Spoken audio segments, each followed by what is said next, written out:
What's up guys, JV2017 here, and today I'm going to share a simple guide on Pokemon types and how you can use them to your advantage in Pokemon GO. While a lot of the game is spent tracking down Pokemon, once you get to a higher level, gyms become the main attraction. It's fun to battle other teams, take over gyms, and of course collect the rewards. However, the game doesn't really explain how Pokemon types work and how some Pokemon are able to defeat others more easily. Those more familiar with Pokemon are well aware of this concept, but I know Pokemon GO has brought in millions upon millions of people that are brand new. Each Pokemon comes with a specific type which is visible on their character sheet. Almost every single type is strong against another type, meaning one type deals more damage and defeats the other pretty easily in battle.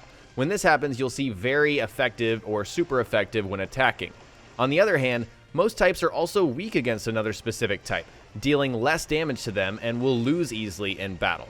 When this happens, you'll see not so effective when attacking. Basically, all types have strengths and weaknesses, and it's one big game of rock, paper, scissors with specific matchups, and only a select few Pokemon are truly unbeatable. This is important to keep in mind because you may come across a gym and think, wow, there's no way I can take this. This 1600 CP Vaporeon is too strong, it's crazy. But in reality, if you have the right combination of counters, which in my example could be a Jolteon, you could actually take over a gym with a weaker Pokemon than the one just sitting on top. Before we get into specific strengths and weaknesses, let's talk a bit more about types. There are 18 different types in the game, which seems like a lot, but it's absolutely true.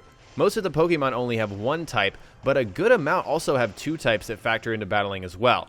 The types are water, fire, grass, normal, poison, flying, ground, psychic, fire, bug, rock, electric, fighting, fairy, ice, ghost, dragon, steel, and dark. Yes, there really are that many, and all of them have strengths and weaknesses. Now, I'm not going to just sit here and list out all of the counters for every single Pokemon type. That's really something you should read, and so I've left a super helpful reference linked in the description below that lists all of the strengths and weaknesses of every single type of Pokemon. I highly recommend that you all check it out, but for this video, for the purposes of this right here, I'm just going to share some of the most common and useful counters that you should remember and that you'll often encounter out in the world. Some of the best Pokemon in the game right now, like Vaporeon, are water types. And water types deal more damage to fire, ground, and rock Pokemon. This is why Vaporeon absolutely destroys every single Flareon it comes across. However, Vaporeon does have a few counters. Grass and electric types deal more damage to water types, so if you're using a water type, you have to be careful of electric and grass Pokemon. That's why Jolteon, which seems to be the least favorable evolution for some reason for people, I don't know why, is actually a pretty solid counter to Vaporeon. Speaking of which, let's look at the electric type. Electric Pokemon deal more damage to water and flying types. For example, my Jolteon would do well against a Pidgeot. Electric types are pretty good for holding gyms actually because they only have one counter, which is the ground type. So if I planted my Jolteon on a gym, for example, a high-level Rhydon would be an effective counter, but there are not a lot of great ground Pokemon. At least where I live, they're not that abundant, so that's usually not a problem. The last specific type we're going to look at is fire, and fire Pokemon deal more damage to grass, ice, bug, and steel types. My Flareon would do pretty well against an Executor sitting on an enemy gym. Unfortunately, water, ground, and rock types deal more damage to fire types, which once again explains why Flareons always lose to Vaporeons. The reason I wanted to use those Eevee evolutions for my examples is because they're a pretty good example of rock, paper, scissors and how it works in this game. Like I've already said, Jolteons beat Vaporeons, Vaporeons beat Flareons. Unfortunately, there's not one that beats a Jolteon. I think if it made sense, a Flareon would beat a Jolteon, but that's just not how it works. But you guys pretty much get the general gist of it. Once again, all of the type counters can be found using the link in the description below. That was a great reference for this video. And now that you know how types work, let's talk about how this info is useful to you. Before gym battles, you can choose 6 Pokemon to attack a gym with.